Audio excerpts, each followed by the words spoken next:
સુરતમાં 213 કરોડ રૂપિયાના cyber fraud કેસમાં સાયબર ક્રાઇમ પોલીસે વધુ એક આરોપીની ધરપકડ કરી છે. સુરત સાયબર ક્રાઇમ સેલે આરોપી રાજદીપ રણજીતભાઈ ધાંધલને ઝડપી પાડ્યો છે. પોલીસ તપાસમાં સામે આવ્યું છે કે આરોપીએ બોગસ ફર્મ બનાવી અલગ અલગ 7 બેંકોમાં કરંટ એકાઉન્ટ ખોલાવ્યા હતા. આ બેંક એકાઉન્ટની કીટ અન્ય લોકોને આપીને આરોપી પ્રતિ કીટ 40,000 રૂપિયા જેટલું કમિશન મેળવતો હોવાનું સામે આવ્યું છે. તપાસ દરમિયાન કુલ 154 બેંક એકાઉન્ટ્સ મારફતે 212 કરોડ 88 લાખ રૂપિયાના શંકાસ્પદ ટ્રાન્ઝેક્શન મળી આવ્યા છે.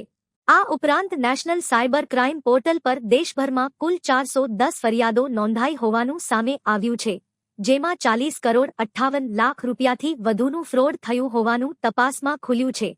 સમગ્ર મામલે સુરત સાયબર ક્રાઇમ પોલીસે વધુ તપાસ હાથ ધરી છે અને આ સાયબર ફ્રોડ નેટવર્ક સાથે સંકળાયેલા અન્ય આરોપીઓ સુધી પહોંચવા તપાસનો ધમધમાટ શરૂ કર્યો છે.